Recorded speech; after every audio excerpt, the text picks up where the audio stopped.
Right, let's quickly talk about flash guns and speed lights when you're using a digital SLR or DSLR.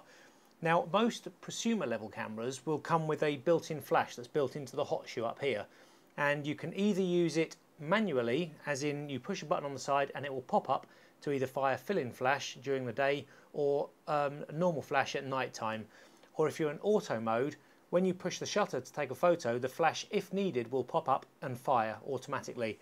Now, even though they raise quite high above the camera, they're still not high enough to do the shot much justice, because if you've got a long lens on, that light can't actually get past the lens to fill the entire subject. And sometimes, for example, if you're shooting a person, half of them will be lit by the flash, the other half will be shaded because the flash gets blocked by the lens.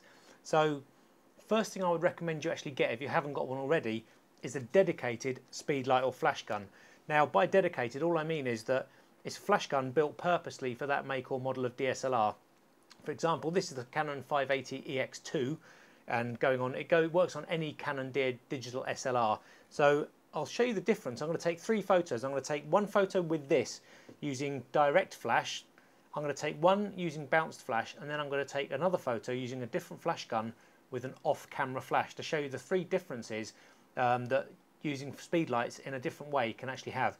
So first of all, if I put the flash gun on, I'm actually going to set the flash gun to complete auto, which is ETTL, or I think it's TTL with Nikon, Olympus, Sony, that kind of thing. Just make sure it's on full auto, heading straight forward, and you've got the camera set to, I'm putting it on program mode just so it's fully auto. The flash gun's on auto, so it's all intelligent, and the whole thing will basically talk to itself, and hopefully you should get a half decent shot using direct flash. But if you get into this long enough, you'll realise that direct flash is really not the way to go, and I'm going to prove that to you now. I'm just going to take a really quick simple shot of my microphone here in 3 different ways, just to show you the vast differences that you can actually get just by manoeuvring the flash slightly differently. So let's just take a shot on 70mm, and I'm going to be fairly close, so it's going to show you the limitations of direct flash for a start. So let's just take a photo of the microphone to start with, and there you can see the bottom half is slightly shaded by the flash, and that's because I was so close there's a bit of light being blocked by the lens. But all in all, you can see it's kind of a bit of a murky shot. It's probably typical of a lot of photos that you may have seen. I certainly have taken in the past when I'm using direct flash or cheaper cameras, that kind of thing, direct point and shoot cameras. So really that's not the way to go. Direct flash is pretty horrible. If you can avoid it, do so. Now, what I'm going to do here is a great technique that I learned years and years ago when I first got my first SLR and flash gun with a bouncy swivelly head. What you can actually do, as you saw me do there, you can actually swivel the head any direction you want, and also up and down. Now, one of the best ways to actually take a photo using flash is to bounce it. You can either bounce it straight up off a nice white ceiling, or off a wall, or off a piece of card or anything. But for the quickest way, just shoot it straight up off the ceiling and then take the same shot. But bear in mind, this is a very quick lesson, because the light's travelling up and back down, it's got further to go. So there is a flash exposure compensation button on your camera somewhere, and I suggest you look it up in the manual or try and find it. And for this kind of shot, I'm just going to increase that by 1.5 to 2. So what I'm doing is almost doubling the power of the output of the flash. Because it's got further to travel, I need a slightly more powerful output so that it can still light the microphone well. But you just have a look and see what the difference is now that we're bouncing the flash as opposed to using direct flash. Here we go, same shot. And you can see there it is ultimately 10 times better. It's just so much nicer, so much cleaner, there's no shadows. We've managed to illuminate the whole of the microphone.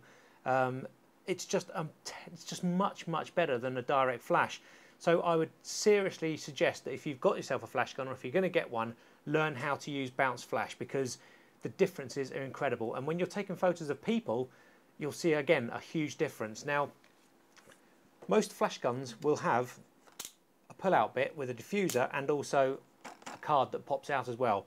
Now that's great if you want to add catch lights to the eyes. If you're shooting a person, there's no flash hitting their eyes, there's no catch light in the eyes, and this will just add a little square, a little bright catch light to each eye, but it will also fire a little bit of light forward as well as bouncing off the ceiling. So just bear that in mind as well. Now for the last shot, to show you a third way of taking photos with flash, I'm actually going to use an old flash gun. It's an old Metz, and it's a hammerhead flash gun, and it's not dedicated at all to this camera.